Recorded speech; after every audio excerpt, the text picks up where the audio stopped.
Hey guys, and welcome to or back to the Pause in Pursuit podcast with your host, Summer Clark. So today we are going to be talking all about the 1 step forward, 2 steps back kind of issue.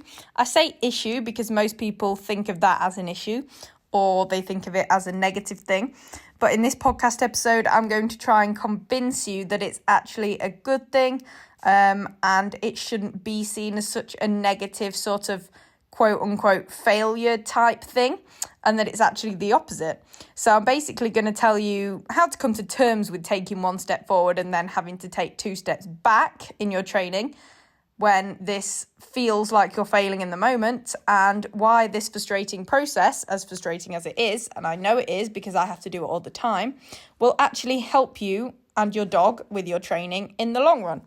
So basically taking something that's stereotypically quite a negative, unwanted thing and turning it into something positive that we need to see as more of an opportunity than a failure, quote unquote. So before we get into that, let me give you a quick weekly recap. So starting off with last Friday, I was judging at Kaluki. Now, I got there and it was absolute thick fog, which was a really bizarre thing to judge in. I'm not going to lie. I'm surprised I could even see the other side of the course from where I stood, but we did. Anyway, it didn't clear until nearer 11, so that was very weird, but definitely a bit of a different experience there. I'm really happy with how my courses ran, and surprisingly, and this doesn't usually happen because as my fellow judges or trainers know, courses never go down on the ground exactly as you plan them on Smarter, but I did manage to keep my 6-7 course exactly the same as planned. But in the 1 to 3, I ended up taking number 5 out, just so that I could basically put more of a gap between 2 jumps instead of having 3 there and having a less of a gap. Do you get what I mean? Because I thought I'd have more room than I did. And then I replaced 17 with a backside on 12. If you go on to my socials at Pause in Pursuit and have a look at my courses, you will see what I mean when I say these numbers. Again, this just kept the lines nice and smooth, and also improved the line onto the dog walk, in my opinion, as that is super important, as we all know. So yeah, check out my courses. I also posted them on Facebook, Summer Clark on Facebook, most of you are already friends with me, and on the Agility Course Plans group on Facebook as well, so check those out. But yeah, no, super pleased with them. I like my courses to be fun but challenging, and I strive to find a balance between speed and skills. So that's always the goal when I sit down with Smarter and design my courses. But I definitely think that was achieved at Kaluki. So if anyone's listening who ran, well done to everyone who ran in my ring. And also thank you to my awesome ring party. Obviously, a judge can't do the day without their ring party. And thank you to Sam Hatcher for inviting me to judge. I always love judging at Kaluki. This is my second time judging there now. Great venue, great vibes. We even had some music this time, which was good. It was giving Iconics and I absolutely loved it, especially to judge to. So that was Friday, and I did get up at 4:30 that morning. So I was very, very shattered by the end of that day. But got an early night because I was up again nice and early the next day for North Derby, and we were at North Derby Saturday and Sunday. So Saturday was Champ Day. We had the second fastest time with a pole in Champ Agility and third fastest time with a pole in Champ Jumping, which puts us through to the final where we ran 4th. Just explaining each round quickly. Champ Agility, it was a very tight SERP onto a very strange line to the finish. And he knocked the pole on the SERP. He just didn't quite decelerate. No, he didn't, sorry. He was fine on the SERP. He didn't decelerate enough on the SERP. I collected him, shaped him round me to line him up, but he still ended up taking the next jump at a bit of an angle and knocked that jump. There's nothing that could have been done realistically. Taking them round the other wing was also not nice. That was even less on the dog's natural line. So I'm happy with the option I went for. It was just one of those things. And then the jumping. If you watch this run right, the pole takes a good 2-3 seconds to actually fall after he's taken it. It's just on a straight line. I think it was a straight line approaching round the back. And obviously I started shouting out before he'd even taken this as he was taking off for this jump, because I wanted him to know that he was going out afterwards, because it was kind of set up that if the dog cut in front of you, then they take the face side and get eliminated. So, I'm happy with my early cue. It made him go around the back of that jump that he had to, but I don't know whether that made him drop his feet or what. But he, looking at the video, barely touched the thing. I mean, it's Gallican, isn't it? So I guess they don't have to. They are quite sensitive poles. Yeah. But anyway, just one of those things. But we still got through to the final. And then we had a dog walk weave entry. So dog walk, flat face weave entry, but it wasn't even like flat, like it wasn't even a 90-degree angle, which is what we've trained a few times before. This was like where the entry was the furthest away from the dog walk, and then the rest of the weaves got closer to the dog walk. Does that make sense? I'm not very good with angles. It's less than 90 degrees. But watch the video and you'll see what I mean. And I've never trained that. So I thought he'd go in the second pole. I did give him a little name check as he was coming down the dog walk and said weave. And he just scooped himself around and went in the wrong side of the first pole with his right shoulder. And as well, he's really good at hard-facing weave entries where he goes in with the left shoulder, but obviously he does kind of scoop round the back of it for that. And that's what he looked like he was trying to do with this. But I did expect something to happen with that, really, because, like I said, we just haven't trained it enough. We do need to go away and train that. But he did try so hard, and the rest of that course was foot perfect. I think this is his most consistent performance in a champ as far as, he basically nailed that champ final except that 1-5 faults. And then obviously I held his seesaw. But yeah, he's feeling like a proper little champ dog, and I'm really happy with him. It was a really good day for him, and I was really pleased. We also won YKC Jumping Cup that day. Obviously, don't come at me. I know I've already qualified, but I need as many ABC points I can get, because that was the last qualifier that I can get them at. So I'll probably, point submission isn't until December, but I may as well start submitting my points, really, because, I don't have any more now. So I wanted to do that and rack up some more points to hopefully qualify for YKC ABC at Crufts next year again. So hopefully we have done enough for that. But yeah, that course was so fast, so flowy, and Arrow had a great time. So that was Saturday, and then Sunday we just had normal classes, and he won 6-7 jumping. And then obviously used his agilities for his seesaw.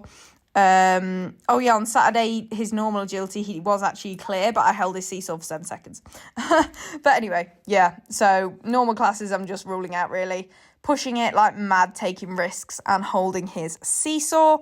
All 5 of his seesaws were literally the best they've been since we started cracking down on them in the ring. Which I'm really happy about, because it shows our work is paying off. He's taking way less time now to get into the 2-on 2-off position. He's not stopping quite as short, and he just seems way more confident with them in the ring, which is exactly what we want. I've got the seesaw back out in my garden as well, and we've been doing some stuff at home, which hopefully is helping. But anyway, shall we crack on to the topic then? So yeah, 1 step forward, 2 steps back. We have all been there. Let me just give you a few examples of when you may experience this, and when I've experienced this in the past. So the seesaw, just talking about the seesaw, is one example. So the little project of fixed seesaw project that me and Arrow are currently embarking on is an example. We take 1 step forward, as in we're winning loads of agility classes and going clear and qualifying for things, etc. over the summer, because his seesaw's fine. Like, even if he stops short, I just release him quickly and he's off and it's fine, and we still win. All the qualifiers we've had, medium ABC, which we've qualified for, by the way. I'm just going to have to quickly talk about that. Second on the points table, absolutely buzzing, and I think that's through getting 2 wins and a second over the course of the season. But yeah, and I didn't realise that was held at Olympia Not Olympia in December. So that's going to be so exciting. Get to go down to London, compete in the semis with the hope of qualifying for Crufts, which is amazing. I'm so proud of him. I think I was 4 points off the winner, so not even that far away at all.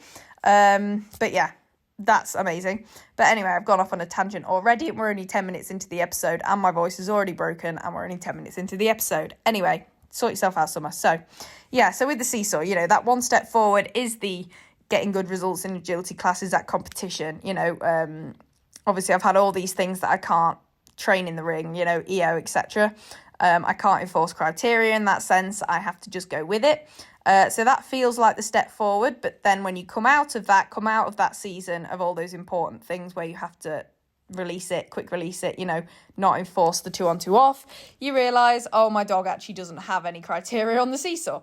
That's your 2 steps back. Now we're having to take 2 steps back, probably more even, to try and fix it, e.g. throwing all of our agility classes to revert to training that basic foundational behaviour of the 2-on-2 off. Having to go back to doing that in the garden, really reinforcing the 2-on-2 off, just games with the target. You've got your bang games, stuff like that. The quote-unquote boring stuff in comparison to what we were doing earlier in the season. So that's an example. Another example, which is probably most people again, is running dog walks. So you have the mat on the floor and then you put it on the plank. And running dog walk training is pretty much all 1 step forward, 2 steps back pretty much, because you do it on the floor with the mat and then you put the mat on the dog walk plank, but the dog doesn't quite get it, so you have to go back to the mat. And then you progress back and it's fine, but then you put the dog walk up a height and then you have to go back to a lower height because the dog doesn't quite get it.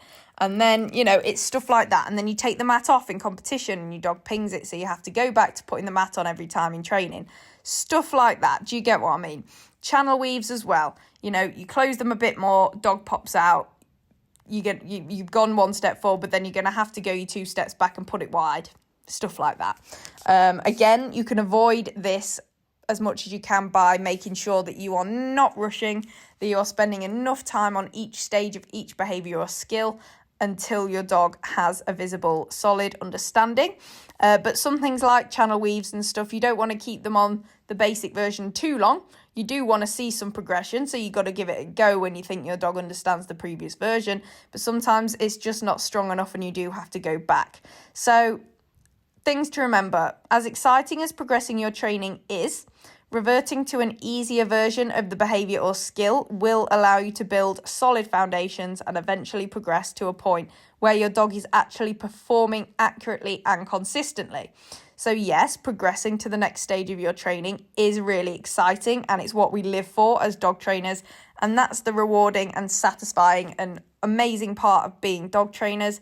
However, what isn't exciting is where you're watching your dog struggle at something that's too difficult for them. You're watching your dog get frustrated. You're getting frustrated because it's not working out, etc.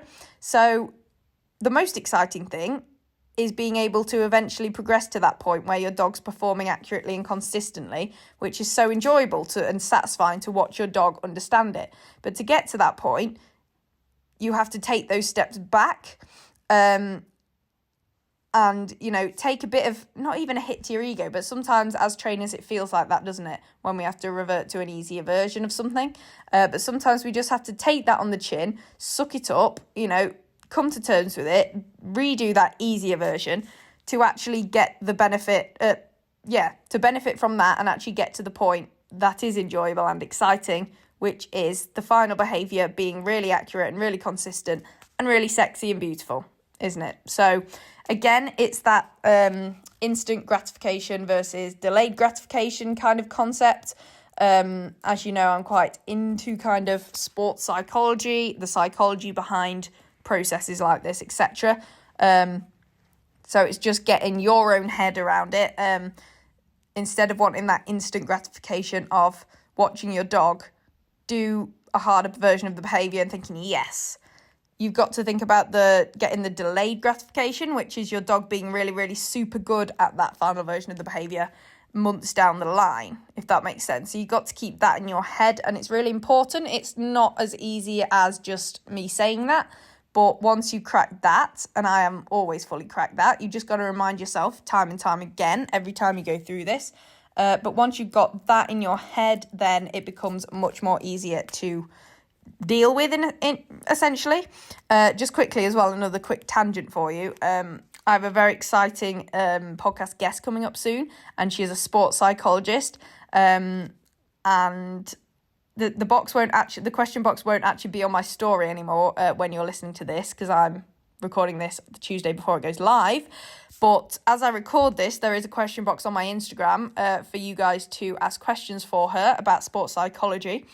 If you have a question now and the question box isn't there anymore, which it won't be, just DM me, please. So that would be great, and she will answer your questions. But I think I'm the most excited for this out of any of my episodes because I am so interested in sports psychology. I always have been really into it. So yeah, I'm excited for that. Get excited for that. Anyway, moving on. So if you progress in your training and your dog is continuously failing, then obviously this is a sign that you need to go back to the previous, easier version of that behaviour or skill.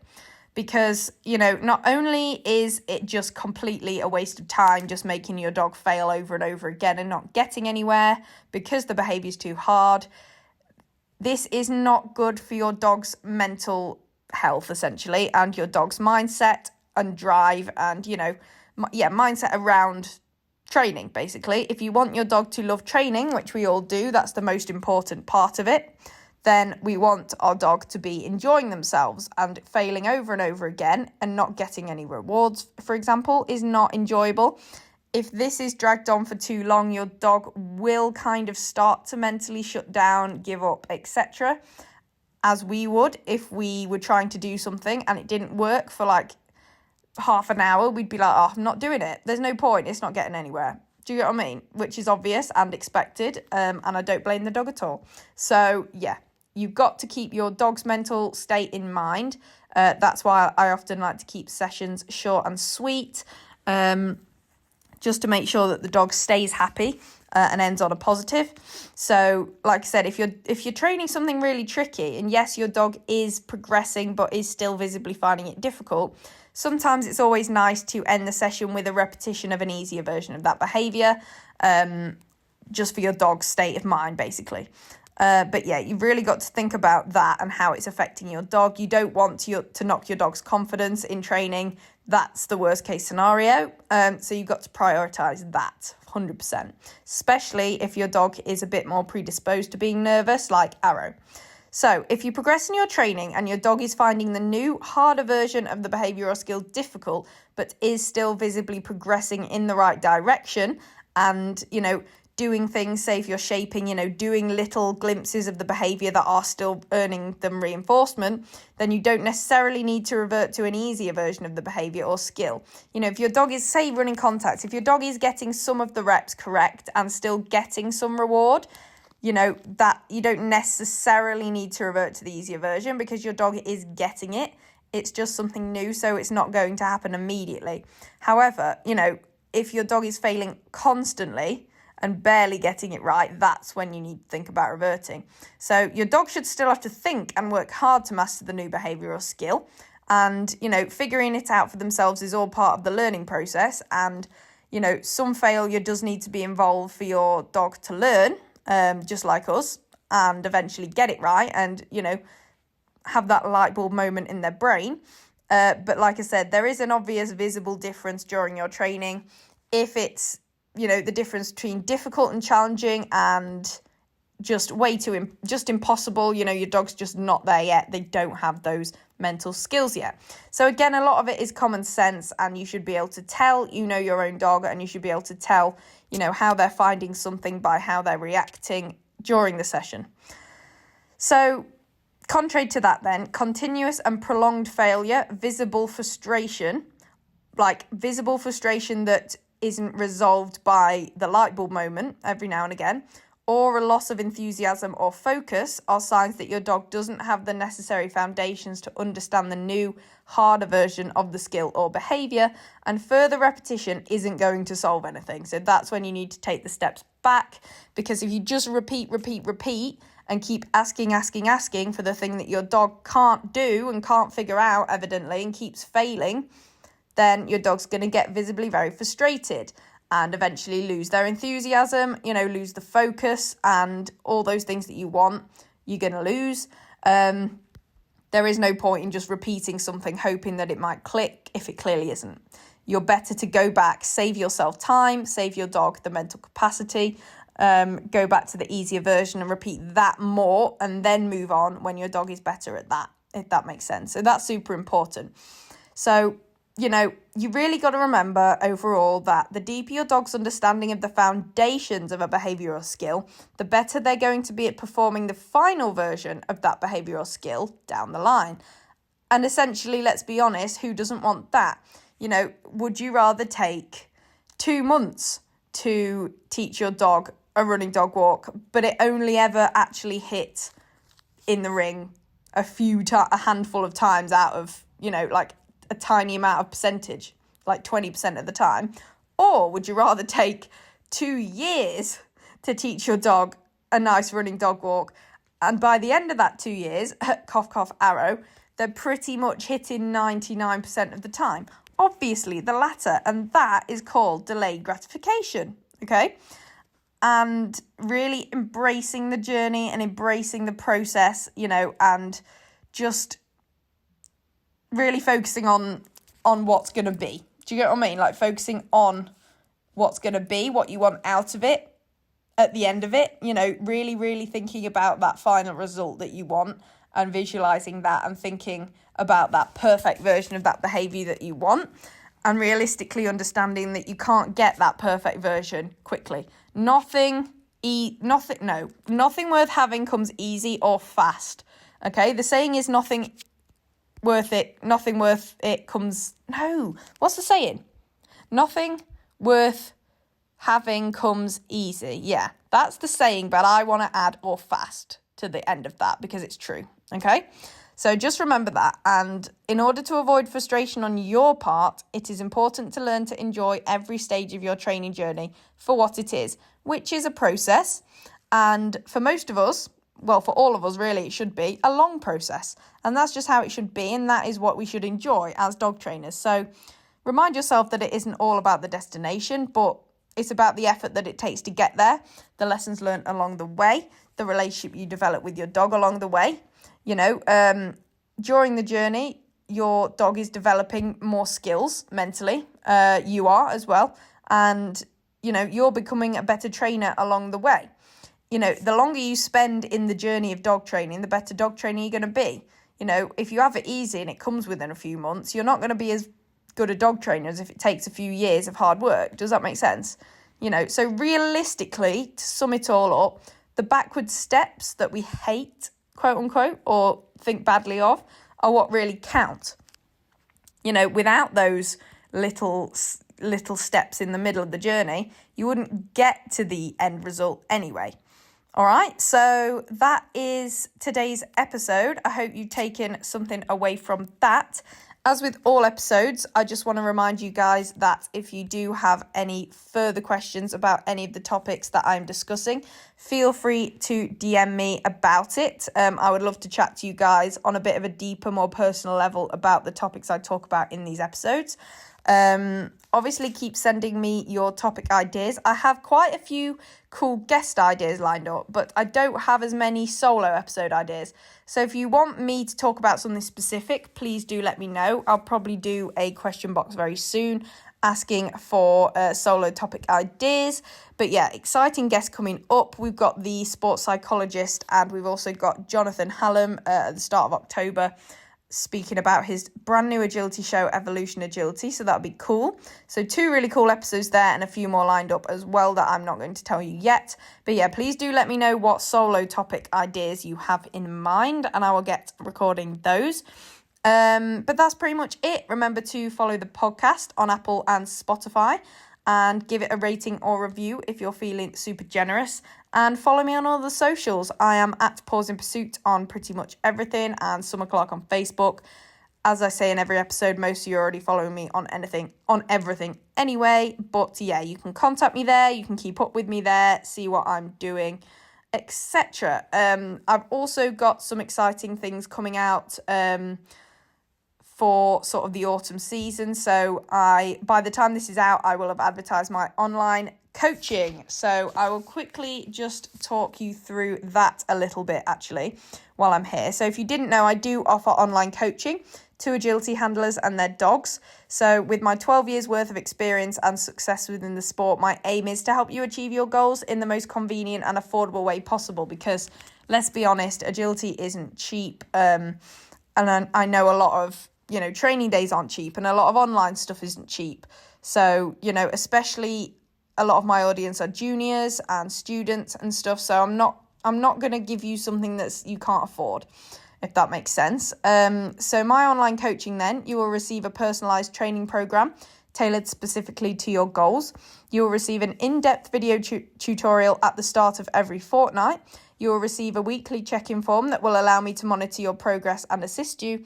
And you will have the opportunity to send me your training videos and receive feedback 24/7 from me. So it's super personal, super individualized. And yeah, I can't wait to help you guys. So if you're interested, I'll send you a welcome form that will allow me to understand what you want to achieve out of my online coaching. We will discuss a price that suits you. Again, I want to make it affordable for you, depending on what you want out of it. And then it's go time. So please do get in touch about that. Give me a message on social media if you'd like to do that. And yeah, I'm really excited about that venture. And also, I hope to release an online running dog walk course shortly. I'm hoping around the start of October. But yeah, so going into the winter season, I know a lot of you will probably be wanting to crack down on your contact training. So it's perfect for anyone who wants to retrain from a stop to a running, or whether you've got a young dog and you want to start running, or a new agility dog that you want to start running contact training with, because I'm in a place where I think without boasting, I'm a bit of a running dog walk master, I'd like to think. So yeah, I think that's everything. I am at Iconics on Saturday. Wait, no, that's a lie. Oh my God, that's a complete lie. Ignore me. I'm at Iconics on the 21st. That's not this Saturday. This Saturday is the Olympia semis. Well, Olympia, quote unquote. Olympia, not Olympia. So yeah, my run is at 2:30, I think. So it's going to be a really weird day, a late start, and then we go there, one run, and then we go home.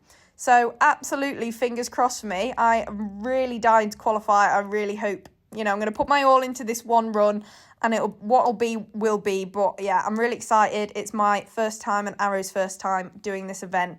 So super excited for that. And then on Sunday, I'm judging at Edge. So Edge is a brand new show that has never happened before. So I'm privileged to be judging at the first ever show of Edge, which is super cool. So if anyone's at either of those events this weekend, I will see you there. Iconics is the 21st, the Saturday after, so I'll see probably a lot of you there anyway. But yeah, if not this weekend, I will talk to you all next Wednesday, guys. And I hope you have a fabulous week. Bye, guys.